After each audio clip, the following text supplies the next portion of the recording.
Hey all, welcome back to our channel. எல்லாரும் எப்படி இருக்கீங்க? இந்த வீடியோ பார்த்தீங்கன்னா நாங்கள் ரீசெண்டாக கூர்க் போயிருந்தோம். அதோட vlog தான். ஆல்சோ எங்களோட எக்ஸ்பீரியன்ஸையும் நான் ஷேர் பண்ணியிருக்கேன். நாங்கள் எந்தெந்த பிளேசஸ்க்கு போனோம், அதோட காஸ்ட் டீட்டெயில்ஸ், அக்காமடேஷன் எல்லாமே இதில் ஷேர் பண்ணியிருக்கேன். இந்த vlog உங்களுக்கு பிடிச்சிருந்ததுன்னா சேனலை சப்ஸ்கிரைப் பண்ணுறதுக்கு கன்சிடர் பண்ணுங்கள். ஆல்சோ இன்னும் இம்ப்ரூவ் பண்ணணும் அப்படின்னா அதையும் தாராளமாக கமெண்ட் செக்ஷனில் சொல்லுங்கள். நாங்கள் போனது வந்து 2 days ட்ரிப்பு. ஃபஸ்ட்டு 3 daysனு பிளான் பண்ணி அப்புறம் 2 days-ஆக அது மாறிடுச்சு. ஃபஸ்ட்டு நாள் வந்து குஷால் நகர் ஃபுல்லாக சுற்றி பார்த்தோம். ரெண்டாவது நாள் வந்து ஃபுல்லாக மடிக்கேரி. ஸோ இது 2 places தான் நாங்கள் ஃபுல்லாக பார்த்தது. பெங்களூர்லேருந்து குஷால் நகருக்கு பஸ் புக் பண்ணியிருந்தோம். 3:30க்கு ஸ்டார்ட் பண்ணி ஆல்மோஸ்ட் 9-9:30 ஆகிடுச்சு இந்த இடத்துக்கு ரீச் பண்ணுறதுக்கு. அங்கே இறங்கினோடனே சாப்பிட்டுட்டு ஒரு ஆட்டோ பிடிச்சி ஸ்டே பண்ணுற இடத்துக்கு வந்துட்டோம். ஆக்சுவலி இந்த ட்ரிப் பார்த்திங்கன்னா மே மந்தில் ஒடிஷாவுக்கு பிளான் பண்ணது. டிக்கெட்ஸ்லாம் புக் பண்ணுறதுக்கு முன்னாடி ஒரு சஜஷன் கேட்டுக்கலான்னு என் கூட ஒர்க் பண்ண ஒரு ஃப்ரெண்ட் வந்து அவங்களோட நேட்டிவ் ஒடிஷா. ஸோ அவங்களுக்கு கால் பண்ணி நான் கேட்டேன். அவங்க என்னென்னா சம்மரில் மட்டும் ஒடிஷா பக்கமே போயிடாதீங்க, நானே வின்டரில் தான் போவேன், சம்மரில் பெங்களூர்லேயே தான் இருப்பேன் அப்படின்னு சொல்லிட்டாங்க. அதுக்கப்புறம் எங்கே போகலான்னு பார்த்தப்ப தான் வெங்கட்டோட ஆஃபீஸில் அக்காமடேஷன் மட்டும் ஃப்ரீ ஆஃப் காஸ்ட்டில் புக் பண்ணிக்கிற மாதிரி ஒரு ஆப்ஷன் இருந்துச்சு. அவங்க கொடுத்த பிளேசஸில் எங்களுக்கு கூர்க் தான் பக்கமாக இருந்துச்சு. ஸோ கூர்கே சூஸ் பண்ணிக்கிட்டோம்.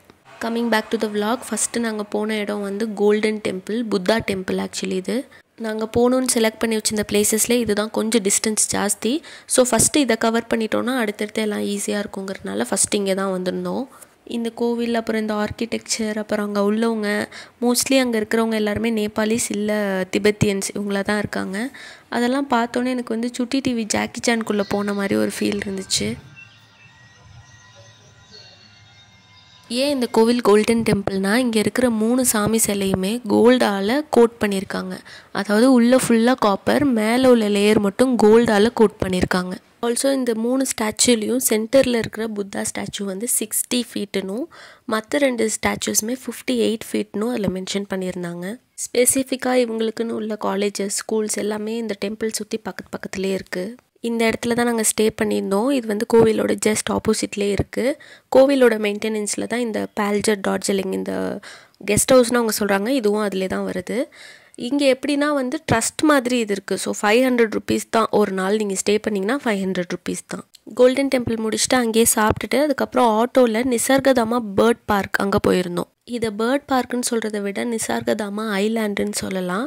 யூஸ்வலாக ஐலாண்டுனா 4 சைடும் சீ இருக்கும், நடுவில் ஒரு லேண்ட் ஸ்பேஸ் இருக்கும், அதை நம்ம ஐலாண்டுன்னு சொல்லுவோம்.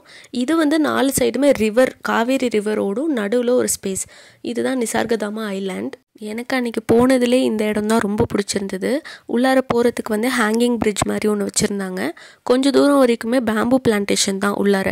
அதுக்கப்புறம் பார்க் மாதிரி இருக்குது கொஞ்சம் தூரம். அங்கங்கே வந்து அவங்களோட டான்ஸ், அப்புறம் கல்ச்சர், அவங்களோட லைஃப் ஸ்டைல் இதெல்லாம் வந்து போர்ட்ரேட் பண்ணி வச்சுருந்தாங்க. அங்கங்கே இடையில வந்து ட்ரீ ஹவுஸ் மாதிரி செட் பண்ணி வச்சுருந்தாங்கன்னா, ஹவுஸ்னால் கம்ப்ளீட் ஹவுஸ் இல்லை, ஏறினோடனே அங்கே வந்து ஒரு பெஞ்ச் மாதிரி இருக்கும், ஒரு 4-5 பேர் உட்காந்துக்கலாம். அந்த மாதிரி ஒரு செட்டப்லாம் பண்ணி வச்சுருந்தாங்க. அதெல்லாம் நல்லா இருந்துச்சு. அதுக்கப்புறம் தான் இந்த பேர்ட்ஸ் பார்க் இருந்தது. இதுக்கு வந்து per person 30 rupees டிக்கெட்டு. இந்த நிசர்கதாமா வர்றதுக்கே வந்து என்ட்ரி டிக்கெட் வந்து 60 rupees. அது இல்லாமல் இந்த பேர்ட்ஸ் பார்க்குக்கு தனியாக 30 rupees டிக்கெட்.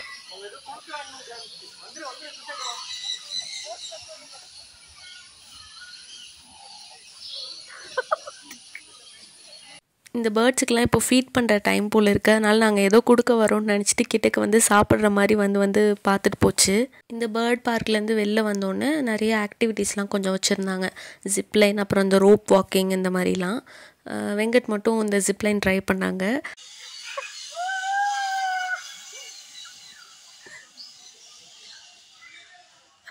அந்த ஜிப்லைனுக்கு இங்கே வந்து 100 rupees சார்ஜ் பண்ணுறாங்க. அது முடிச்சுட்டு வெளில வந்தோடனே டீர் பார்க் இருந்துச்சு.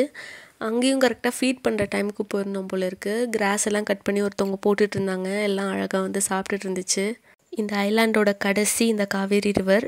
நாங்கள் என்டர் ஆகும்போது கொஞ்சம் க்ரௌடாக இருந்த மாதிரி இருந்துச்சு. அதனால நான் சொன்னேன், நம்ம கிளம்பிடலாம், கொஞ்சம் நேரம் நின்று பார்த்துட்டு அப்படியே கிளம்பிடலான்னு. இல்லை கால் நினச்சே ஆகணும்னு சொன்னாங்க. ஆல்சோ எனக்கு ஷூ சாக்ஸ்லாம் கழட்டி வச்சுட்டு போகிறதுக்கும் அலுப்பு. நல்ல வேலை நான் அந்த மாதிரி எதுவும் பண்ணலை.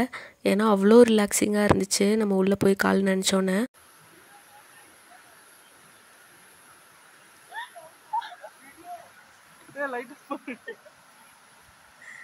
இங்கேயே ரொம்ப நேரம் டைம் ஸ்பெண்ட் பண்ணோம். மோர் தென் ஒரு 1/2 hour கிட்டே இங்கேயே இருந்தோம். நல்லா இருந்துச்சு, ரொம்ப நல்லா இருந்துச்சு. நீங்கள் கூர்க் போகிறீங்கன்னா please don't miss out this பிளேஸ்னு நான் சொல்லுவேன். ஆல்சோ நீங்கள் சம்மரில் வந்தீங்கன்னா இங்கே தண்ணி இருக்காது, அதையும் செக் பண்ணிவிட்டு அதுக்கேற்ற மாதிரி பிளான் பண்ணிவிட்டு போங்க. இந்த கிளிப்பிங் பாருங்கள், கூப்பிட்டுட்டே இருந்தாங்க. ஓகே டைம் ஆயிடுச்சு கிளம்பலாம் வா, இன்னும் 2 பிளேஸ் இருக்குது பார்க்கணும் அப்படின்ட்டு. நான் வர மாதிரியே இல்லை. அதுக்கப்புறம் அவங்க போயிட்டாங்க, அந்த சைடு கரைக்கு போயிட்டாங்க. அப்புறம் திருப்பி அங்கேருந்து வந்து கையை கொடுத்தோன்னா நான் என்ன நினச்சேன், அவங்க அந்த சைடு வராங்க போல இருக்கே, என்னை ஹெல்ப் பண்ண சொல்கிறாங்கன்னு நினச்சி கையை கொடுத்தா, நான் வரல நீ இந்த சைடு வா அப்படின்னு சொல்லி, அப்புறம் ஓகே நானும் ஓகே டைம் ஆகிடுச்சு அப்படின்னு சொல்லி நானும் இறங்கி வந்துட்டேன். நிசார்கதாமாலேருந்து ஆட்டோ பிடிச்சிட்டு அங்கேருந்து சிக்லஹோலி ரிசர்வாயர் ஒரு டேம் அங்கே தான் போயிருந்தோம். போகிற வழியில் ஆட்டோ அண்ணா சொல்லிட்டு இருந்தாங்க, இது நிறைய யானை வர்ற பிளேஸு, 6 மணிக்கு மேலே இங்கே யாருமே வரமாட்டோம் அப்படின்னு சொல்லி யானை போகிற ரூட்டெல்லாம் காமிச்சிட்டு இருந்தாங்க. இந்த பிளேஸ் வந்து நாங்கள் ஃபோட்டோலையோ வீடியோலையோ பார்த்த மாதிரி இல்லை, ஏன்னா ரிவர் ஃப்ளோ வந்து ஃபுல் ஃப்ளெஜ்டாக இல்லை, பேக் வாட்டர்ஸ் மட்டும்தான் இருந்துச்சு. ஆனாலும் இந்த பிளேஸ் பார்க்குறதுக்கு நல்லா இருந்தது. இருந்தாலும் எக்ஸ்பெக்ட் பண்ண ஒரு திங்கை வந்து எங்களால் பார்க்க முடியல. இந்த ஏரோ மார்க் கொடுத்துருக்க இடத்துல பாருங்கள், நிறைய கம்பு ஊனி வச்சுருப்பாங்க. அந்த கம்பை தாண்டி வந்து ரிவர் ஃப்ளோ இருந்தால் தான் அந்த டேம் வந்து நிறையுமா. அது நிறைஞ்சிருந்தால் இன்னும் கொஞ்சம் நல்லா இருந்திருக்கும். நான் வந்து அந்த பிக்சர் உங்களுக்கு ஆட் பண்ணுறேன், அதில் தண்ணி வந்து ஃபுல் ஃப்ளோவாக இருந்துச்சுன்னா எப்படி இருக்கும்னு பிக்சர் ஆட் பண்ணுறேன். அதுக்கப்புறம் அதே ஆட்டோவில் இந்த டுபாரே எலிஃபெண்ட் கேம்ப் இங்கே தான் வந்திருந்தோம். ஆட்டோக்கு வந்து 500 பேசியிருந்தோம். சிக்லஹோலி டேம் அப்புறம் டுபாரே எலிஃபெண்ட் கேம்ப் இடையில ஒரு 1/2 hour கிட்ட ஒரு வெயிட்டிங் சார்ஜ், மொத்தமாக 500 பேசியிருந்தோம்.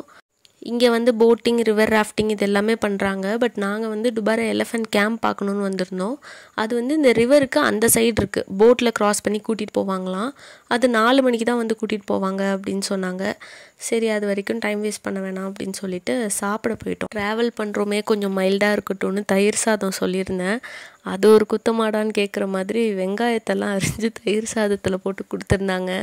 அது வந்து ரைத்தாவில் சாதம் போட்டு மிக்ஸ் பண்ணி சாப்பிட்ற மாதிரி இருந்துச்சு, சுத்தமாக டேஸ்ட்டே பிடிக்கல. அப்புறம் அவங்க மீல்ஸ் வாங்கியிருந்தாங்க, அதுலேருந்து கொஞ்சம் ரைஸ் எடுத்துகிட்டு 2 கப் தயிர் மட்டும் சொல்லிவிட்டு அதை மட்டும் பிசைஞ்சு சாப்பிட்டுக்கிட்டேன். நல்ல வேலை 2:30க்கே சாப்பிட்டுட்டு நாங்கள் அங்கே போயிட்டோம். க்யூ இருக்க ஜாஸ்தி ஆகிட்டே இருந்துச்சு. இன்பிட்வீனில் மழை வேறு பெஞ்சிட்டு இருந்தது. கொடையும் வச்சுருந்ததுனால மேனேஜ் பண்ணிக்கிட்டோம். நாங்கள் வந்து செகண்டாகவே இருந்தோம், எங்களுக்கு முன்னாடி ஒரு ஃபேமிலி இருந்தாங்க, அதுக்கப்புறம் நாங்கள் இருந்தோம். அவங்க வந்து சொன்னாங்க நாங்கள் 2 டேஸாக வந்து திருப்பி போயிட்டுருக்கோம், ஓவர் க்ரௌடாக இருக்கும் அப்படின்னு சொல்லிட்டு இருந்தாங்க. மழை வேறு பெஞ்சிட்டு இருந்ததுனால அந்த போட்டிங் கூட்டிகிட்டு போகிறவங்கள்ட்ட ஆனால் 3:30 ஆகிட்டு 3:50 ஆகிடுச்சு எப்போ கூட்டிகிட்டு போவீங்க அப்படின்னு சொல்லி கேட்டுகிட்டே இருந்தோம். அவங்க ஒரு டைம் கேட்டதுக்கும் வந்து 4 o'clockனு சொல்லிட்டாங்க. என்ன இவ்வளோ பர்டிகுலராக இருக்காங்க டைமிங்ஸ்லன்னு பார்த்தா, நான் எப்போ வருவேன் எப்படி வருவேன்னு யாருக்குமே தெரியாது. ஆனால் வர வேண்டிய நேரத்தில் கரெக்டாக வருவேன்னு அந்த கேம்ப்லேருந்து போட் எடுத்துகிட்டு வராங்க நம்மளை அழைச்சிட்டு போகிறதுக்கு. ஷார்ப்பாக 4 o'clockனா 4 o'clock, மழையாக இருந்தாலும் வெயிலாக இருந்தாலும் எதாக இருந்தாலும் 4 o'clock. ஆனால் ரேஷ் டிரைவிங், சர்ருன்னு வந்தாங்க, சர்ருன்னு கூட்டிகிட்டு போயிட்டாங்க. பயமாக இருந்துச்சு போகும்போது. இந்த எலிஃபெண்ட் கேம்ப் பார்த்திங்கன்னா கம்ப்ளீட்டாக ஃபாரஸ்ட் ஏரியா. இந்த ஃபாரஸ்ட் பேர் வந்து டுபாரே, அதனால தான் டுபாரே எலிஃபெண்ட் கேம்ப். இங்கே வந்து ஒரு ஆளுக்கு 150 rupees டிக்கெட்டு. 2 போட் மாறி மாறி கூப்பிட்டு வந்துட்டுருக்காங்க. நாங்கள் வந்த போட் வந்து திருப்பி போயிடுச்சு, இது 2வது போட் வந்துட்டுருக்கு. அந்த போட்டை பார்த்துட்டு இவங்க வந்து ஸ்லோவாக தானே வராங்க, நம்மளை கூட்டிகிட்டு வந்தவங்க ஏன் ரேஷாக ஓட்டிகிட்டு வந்தாங்கன்னு நான் போய் கம்ப்ளைண்ட் பண்ண போகிறேன் அப்படின்னு சொல்லி அங்கே போயிட்டு இருந்தாங்க. அப்பா சாமி நீ எதுவுமே பண்ண வேணாம், தயவு செஞ்சு வந்துருன்னு இழுத்து கூட்டிகிட்டு போனேன் நான். அதுக்கும் என்கிட்ட சொல்லிகிட்டே வந்துட்டு இருந்தாங்க, இல்லை குழந்தைங்கள்லாம் வந்தாங்கல்ல அந்த போட்டில், யாராவது கீழே விழுந்திருந்தா என்ன பண்ணியிருக்கிறது அப்படின்லாம் சொல்லிட்டு இருந்தாங்க. இது ஆழம் இல்லை அந்த இடம், இருந்தாலும் அவங்க கொஞ்சம் சேஃபாக வந்திருக்கணும் அப்படின்னு எனக்கும் தோணுச்சு. புது இடமா இருக்குது, நமக்கு லாங்குவேஜ் ப்ராப்ளம் வேறு, அங்கே போய் என்ன பேசுறது அப்படின்ட்டு எப்படியோ கன்வின்ஸ் பண்ணி கூட்டிகிட்டு வந்துட்டேன். கோவிலெல்லாம் யானை வச்சுருப்பாங்க, ஒரு யானையை பார்த்தாலே ரொம்ப குஷியாகிடுவோம். இங்கே வந்து நான் கவுண்ட் பண்ணல, பட் மோர் தென் 10 இருக்கும். நிறைய யானைகளை வந்து இங்கே வச்சுருந்தாங்க. அவங்களே ஃபீட் பண்ணுறாங்க, காலையில் குளிப்பாட்டி ஃபீட் பண்ணி மேய்ச்சல் காமிச்சிடுவாங்களாம். திருப்ப 4 மணிக்கு போய் எல்லாத்தையும் கொண்டு வருவாங்களாம். அதனால தான் 4 o'clock இது ஓப்பனிங் அப்படின்னு சொன்னாங்க.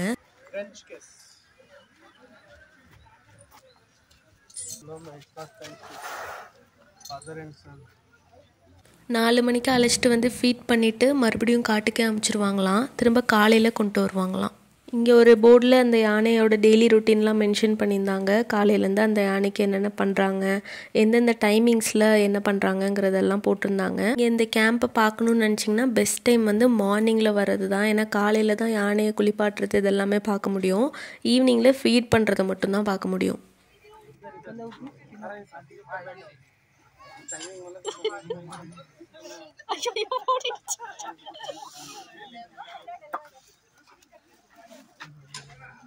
ஒரே ஒரு யானையை மட்டும் தனியாக வச்சுருந்தாங்க, எந்த யானையோடையுமே மிங்கிள் பண்ணாமல். விசிட்டர்ஸும் போய் கிட்டக்க பார்க்கக்கூடாது, அலௌட் இல்லை அப்படின்னு சொல்லியிருந்தாங்க. அந்த யானை வந்து 2 பேரை கொன்றுச்சாமா, அதனால் ட்ரைனிங்காக எடுத்துகிட்டு வந்திருக்கோம் அப்படின்னு சொல்லி ஃபுல்லாகவே ஃபென்ஸ் போட்டு வச்சுருந்தாங்க. நம்மளாலையும் கிட்டக்கே போக முடியாது, அந்த மாதிரி இருந்துச்சு. ஆல்சோ அந்த யானைக்கு வந்து ஃபுல்லாக அந்த கம்பு மாதிரி நிறையா வச்சு அதால் வெளியில் பார்க்கக்கூட முடியல, அந்த மாதிரி வச்சுருந்தாங்க. ஸோ அவ்வளோதான். இந்த வீடியோ எடுத்துகிட்டு இருக்கும் போதே ஃபோனில் பேட்ரி சுத்தமாக டவுன் ஆகிடுச்சு. இதுக்கப்புறம் எந்த வீடியோவுமே எடுக்கலை. இதை முடிச்சுட்டு நாங்கள் நேராக வெங்கட் ஆஃபீஸில் கொடுத்த அக்காமடேஷனுக்கு போயிட்டோம். அதை பற்றின டீட்டெயில்ஸ் எல்லாமே நான் நெக்ஸ்ட் விலாகில் கொடுக்குறேன். இதோட மடிக்கேரி போனதையும் நெக்ஸ்ட் விலாகில் இன்க்ளூட் பண்ணுறேன். ஹோப் இந்த வீடியோ உங்களுக்கு ஹெல்ப்ஃபுல்லாக இருந்திருக்கும்னு நினைக்கிறேன். கடைசி வரையும் என்னோடய வீடியோ பார்த்தவங்களுக்கு ரொம்ப நன்றி. தேங்க்யூ ஃபார் வாட்சிங். Stay tuned.